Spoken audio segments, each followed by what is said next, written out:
Israeli फौज की गजा में खूनरेज कार्रवाइयों में कमी न आ सकी। 24 घंटे में मजीद 39 फलस्तीनियों को शहीद कर दिया।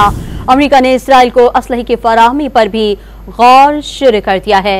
सहूनी फौज ने रफा बॉर्डर पर मुकम्मल कब्जा कर लिया है, जिसके बायस गजा में 4 रोज से कोई इमदाद दाखिल न हो सकी।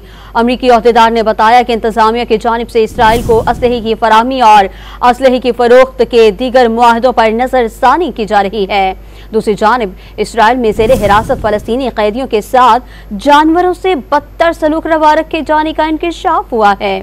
एक हिरासती मरकज में काम करने वाले 3 इसराइली शहरियों ने अमरीकी मीडिया को बताया कि बाज़ कैदियों को मुसलसल हथकड़ी लगाए जाने की वजह से उन्हें ऐसे जख्म लग गए थे कि उनके हाथ काटने पड़े।